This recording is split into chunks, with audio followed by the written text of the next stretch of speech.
dong. Kita bebas resiko. Saya juga penuh resiko, Mas. Iya. Mana dasarnya nggak sabaran lagi. Mewah lagi.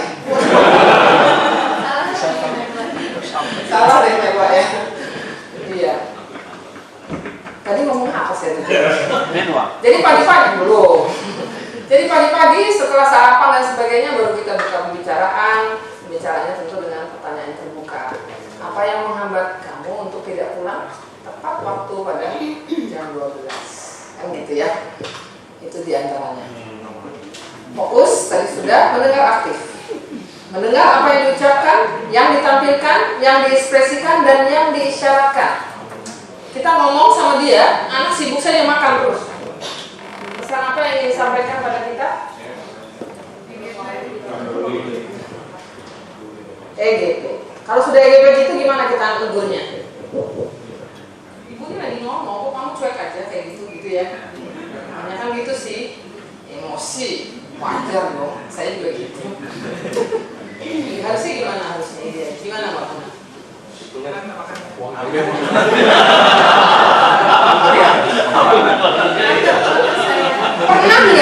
Pernah nggak ngadepin situasi kayak gitu? Gimana kita ngomong anaknya? Diam aja, cuek, EGP.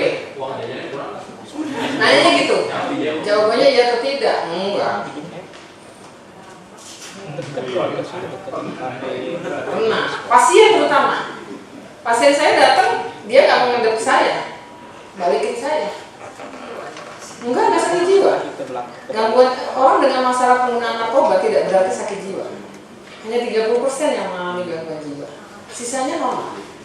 Benar? Dia memang marahnya dia kepada orang tuanya dilampiaskan kepada terapisnya. Maka sikapnya seperti itu. Jadi bagaimana caranya? Dan ini ternyata berefektif juga dengan anak sendiri. Kalau dia kayak gitu ada kecuekan dan sebagainya, kita tembak perasaannya. Katanya kamu kesel sekali ibu ngomong seperti ini. Stop sampai di situ, biarkan dia bereaksi. Biasanya dia akan jawab, ya iyalah, ibu ngomong terus kayak begitu. Mau lagi nggak bilang saya.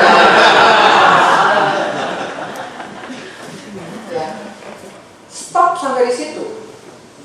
Katanya kamu kesel sekali. Jadi tembak perasaan. Kalau Bapak Ibu biasa membaca perasaan anak akan membaca perasaan orang tua. Kalau Bapak Ibu tidak biasakan itu membaca perasaan anak, ya dia juga nggak akan terbiasa, cuek aja. Masa bodoh mau pikirin. Dia juga nggak pernah peduli pada perasaan gue kan gitu. Dulu saya ikut menjadi orang tua efektif bersama Mas Pram di Jaya Group. Karena Ciputra mengharuskan semua manajernya ke atas belajar menjadi orang tua efektif untuk komunikasi. Sepasang harus. Di kelas kecil 8 kali pertemuan. 2 pasang keluarga, suaminya mengatakan ngapain kita ikut pelatihan kayak begini. Bikin orang itu jadi lemah, bikin anak tuh jadi nggak kuat dan sebagainya. Terlalu memperhatikan perasaan, nggak beres ini namanya. Nggak benar nih pelatihan ini kalau bukan karena diwajibkan sama Jaya Group nggak mau saya dan sebagainya. Apa yang terjadi itu tahun 2001 Bapak Ibu sekalian, 2007 saya lihat kedua keluarga ini di rumah sakit ketergantungan obat membawa anaknya. Nggak ada kok yang rugi memperhatikan perasaan anak, benar. Akan rugi kalau dia sudah terlanjur dalam cabang yang tadi dan tidak selalu bisa kekerasan atau ketegasan yang keras itu lanjut.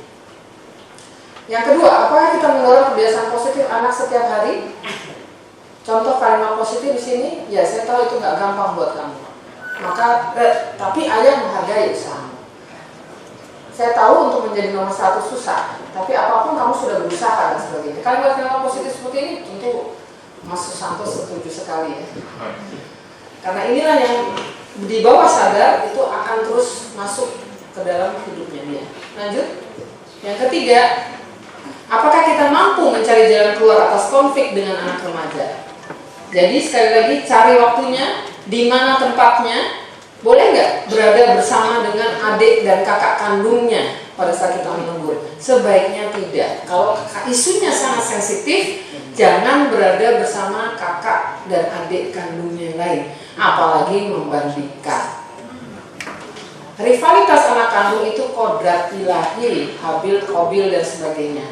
Ya, kapan kita tahu kita tidak kompak dengan saudara kandung kita? Ketika warisan dibagikan. Jangan buat bibit perpecahan itu sedini mungkin dengan cara membandingkan kakak maupun adik dan sebagainya. Hargai dia selaku individu. Tidak ada anak yang mau dilahirkan dengan berbagai macam resiko. Dia pasti kalau boleh milih pengennya jadi anak yang lovable, yang pinter, yang cantik, yang ganteng, kan gitu ya. Lanjut, bagaimana? Nanti di sini Bapak Ibu bisa dibaca sendiri.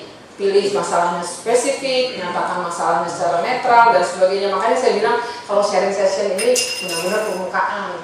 Kalau kelasnya kecil kita bisa latihan. Jadi mohon maaf ya. Enggak. Ya nggak bisa ya. Oh tidak. Hentikan Bapak Ibu, kalau kita terlalu marah lebih baik diam saja. Berhenti saja. Tidak usah dilanjutkan, biarlah dia yang marah dulu.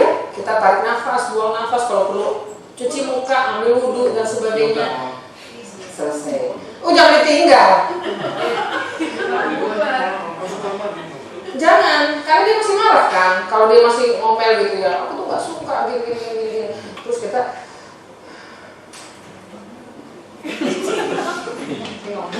ngomong tembok dia. Nah, biarin aja. Ya kita emang tarik nafas, buang nafas. Bapak Ibu, itulah mencerminkan spiritualitas kita, religiusitas kita. Bukan pada saat Bapak Ibu sholatnya atau doanya saja, tapi pada saat ada konflik seperti itu, gimana sikap kita? Itulah mencerminkan penyelesaian masalah yang akan diturunkan pada anak, diikuti oleh anak. Lanjut, yang keempat, apakah kita mampu dengan tenang menentukan batasan apabila anak mengalami masalah yang perilaku yang serius? Ya. Tetapkan aturan dan konsekuensi secara jelas. Konsekuensi yang kecil lebih baik. Jangan langsung orientasi pada hukuman. Berikan peluang bicara. Monitor sejauh mana dia mengikuti. Deteksi masalah sedini mungkin dan hindari argumentasi perdebatan dan ancaman. Pada mereka yang sudah punya masalah, anak remajanya mungkin pacaran, padahal kita sebagai orang tua tidak menyetujui, tidak ingin. Nah, disitulah seninya. Gimana caranya dia tetap mau ngomong sama kita walaupun sebenarnya kita tidak setuju. Gimana coba caranya? Yang pernah barangkali atau dulu pengalaman pribadi pacaran tidak direstui? Komandan gak boleh senyum-senyum. Pengalaman pribadi ya. Ingat Bapak Ibu sekalian, semakin kita menunjukkan ketidaksetujuan dan menutup peluang bicara, apa yang akan terjadi? Anak akan semakin kuat dengan sekutunya, siapapun dia. Nggak mesti dalam persoalan hubungan pacaran, dengan apapun juga akan bersekutu. Kenapa? Musuhnya jelas. Mak lu itu musuhnya, bapak lu itu musuhnya dan sebagainya. Tapi begitu nanti restu udah dikeluarin, sebagian bubar. Kenapa? Ketika ada musuh bersama, dia tidak melihat perbedaan, dia tidak ada waktu untuk melihat apa sih yang kurang dari sini, apa yang kurang dari sini. Dia pokoknya bagaimana caranya supaya melawan musuh. Itu sebabnya kadang-kadang kalau terlalu lama damai, kita cari musuh di antara kita sendiri. Nah, ini saya serius. Kenapa banyak tentara Polri juga terlibat di dalam masalah narkoba? Karena idol. Pendekatannya nggak bisa sama. Masa remaja penyuluhan, tentara militer penyuluhan, nggak bisa. Untuk masalah pencegahan narkoba dia harus dibuat sibuk. Itu sebabnya strateginya Amerika dengan West Point-nya adalah membuat dispute kan, supaya angkatannya itu punya pekerjaan. Nanti belajar saya nggak ahli di bidang itu, tapi saya mendapatkan informasi ini langsung dari ahlinya. Itu sebabnya mengapa dispute kadang-kadang diperlukan. Tapi gimana caranya, kan damai itu penting ya. Nah kalau damai itu tadi, begitu damai tidak punya musuh bersama yang harus dihadapi oleh kedua orang atau lebih, punya waktu untuk melihat siapa lu sendiri siapa? Kamu nggak beres lu? Lu nih, kok dulu kok bisa ya sama lu? Nah itu karena tidak ada lagi musuh di luar, gitu. Apa?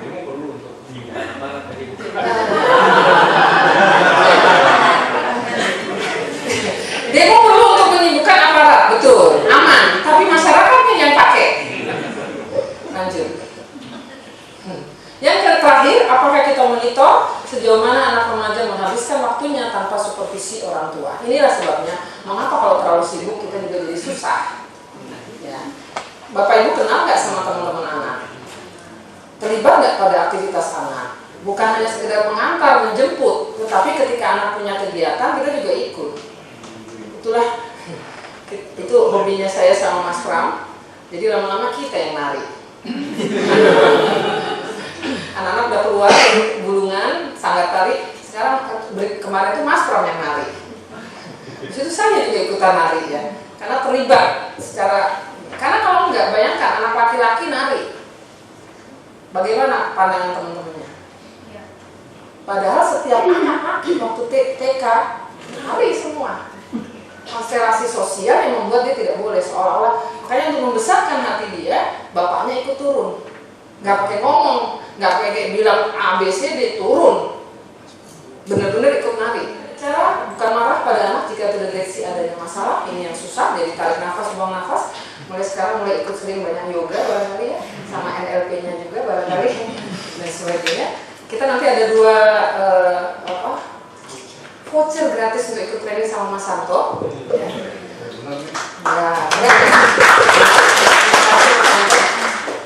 Saluran komunikasi dibuka sekalipun bukan untuk berita baik, Bapak Ibu sekalian. Ini yang paling enak ya. Jadi kalau ada anak ibu saya mau bicara. Apaan? Ya, apa ini? Kemudian dengarkan anak, apa yang diucapkan maupun yang tidak diucapkan, kembali lagi sabar dan mengerti. Mungkin sekian dan terima kasih. Ini kayaknya sudah ya. Oke lah, bisa dibaca sendiri. Karena sudah waktunya ini. Demikian Bapak Ibu sekalian, ini ada materinya. Bisa dibacakan. Masih ada yang menggantung nggak? Mas Didit dulu. Habis itu Mbak Susi. Ayo Mas Didit. Baik, bismillah, assalamualaikum warahmatullahi wabarakatuh. Saya mau nanya Pak, saya baca perkembangan terbaru itu ada usaha juga di Indonesia melegalkan ganja. Karena ternyata ganja itu menurut penelitian baru itu lebih banyak positifnya buat tubuh manusia. Nah, yang saya mau tanya, apakah ini benar? Oh, ganja itu lebih banyak positifnya, malah bisa meredakan ketegangan dan macam-macam gitu. Ditambah lagi kalau saya nggak salah di Amerika itu Marlboro itu punya rokok ganja, sudah legal di 4 negara bagian. Itu aja Mbak, mau izin. Saya mau tanya, adakah pengetahuan tentang khusus tentang jenis-jenis narkoba itu bentuknya, termasuk efek-efek dan gejalanya seperti apa? Atau perlukah kita memberikan pengetahuan seperti itu kepada anak-anak kita? Itu lebih cenderung ke preventif ataukah ada masalah kita kadang-kadang tabu untuk membicarakan hal seperti itu? Gitu. Itu lebih bagus yang mana? Sebagai contoh, saya sendiri juga tidak pernah tahu gitu seperti apa sih bentuknya narkoba itu. Kadang-kadang sampai kita berhadapan dengan langsung seperti saya pernah ada mencium, kebetulan saya pernah tinggal di lingkungan Kampung Tengah, itu termasuk yang sangat drong ya. Di situ saya sempat mencium bau-bau seperti apa. Ternyata saya tidak tahu itu bau apa, ternyata itu bau cimeng gitu kan, seperti itu gitu. Ya contohnya aja seperti itu. Kemudian juga tadi yang seperti Mbak Risa sempat ungkapkan, anak 9 tahun terkontaminasi dengan bensin gitu. Itu seperti apa kerusakan dampaknya gitu, gejalanya itu bagi anak tersebut.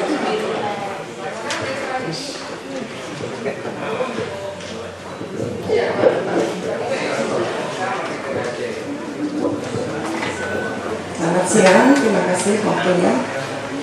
Yang pertama adalah mungkin ini pengamatan saya ya. Jadi kita memang terus terang sudah dari narkoba menurut saya. Karena kalau dulu kan mungkin aku tahu ganja juga ya, itu kepada tubuh, reaksinya itu biasa kelihatan. Oh, dia pencandu gitu ya. Kalau sekarang kayaknya mungkin lebih kepada sabu ya, methamphetamine itu reaksinya nggak kelihatan. Benar nggak, Mbak Riza? Jadi kalau dulu mungkin kita bisa lihat, oh dia ini nih kurus, badannya seperti itu ya. Kalau yang sekarang pecandu saya rasa banyak kan kayak artis itu nggak kelihatan ya. Dan yang ingin saya tanyakan kepada BNN usahanya kepada masyarakat itu sejauh mana? Itu yang pertama. Yang kedua, kalau misalnya kita ada melihat atau tahu kewajiban kita kepada orang tersebut bagaimana? Tiga dulu sebentar aja ya, sebentar Mas Bu. Yang pertama sama Mas Didit ya, ada upaya legalisasi ganja, ya itu secara global memang lagi arahnya ke sana. Tapi legalnya yang dimaksud adalah legal untuk penggunaan yang berkaitan dengan medis, ya medis. Karena beberapa penelitian memang 50% menunjukkan, tapi 50% lainnya enggak, jadi belum konklusif. 50% menunjukkan bahwa orang dengan palliative care, orang-orang dengan penyakit-penyakit terminal dan sebagainya, itu kalau diberikan ganja medis berarti bukan ganja yang diambil di bandar-bandar ya, ganja medis, itu memperbaiki nafsu makan, memperbaiki semangat hidup dan sebagainya dan sebagainya. Nah, sebenarnya ganja punya manfaat atau tidak? Itu yang jadi pertanyaan. Kalau dilihat dari beberapa strukturnya, beberapa penelitian yang dilakukan oleh Universitas Syah Kuala menunjukkan bagus sekali untuk memperbaiki udang itu kan suka ada jamurnya.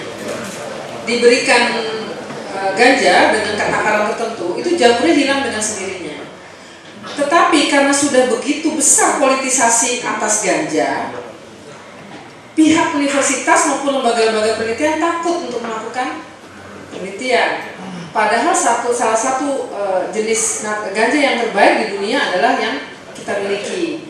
Nah, ini yang jadi persoalan. Pada saat saya masih di Kementerian Kesehatan, kita memfasilitasi Universitas Syah Kuala untuk meminta izin penelitian dari Menteri Kesehatan. Karena untuk ganja dan beberapa narkotik lainnya harus izin dari Menteri Kesehatan.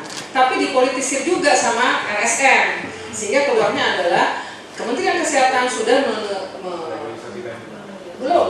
memberikan izin untuk penelitian untuk diabetes. Padahal enggak. Kita kalau untuk minta izin untuk diberikan pada orang itu izin etiknya kencang sekali. Nah, jadi kalau pertanyaannya, karena saya yakin semua hal yang diciptakan oleh Tuhan pasti ada manfaatnya. Nah, cuma persoalannya kan tadi ada waktu. Nah, kemudian apakah untuk memberitahu anak dan sebagainya, perlukah kita kasih contohnya dan sebagainya? Saya nggak bisa bilang iya atau enggak, tergantung anaknya, Mbak Susi. Karena satu anak itu tanpa kita harus ngomong, dia banyak browsing. Yang paling penting adalah gali kepada dia yang dia ketahui dulu apa. Sekarang kalau kepada Mbak, anaknya laki usia 12 tahun ngomong gini, "Mah, kalau saya diajak sama teman saya, sama-sama anak laki-laki untuk merokok di pesta ulang tahun, terus ke saya mesti ngomong apa? Gimana jawaban kita biasanya?"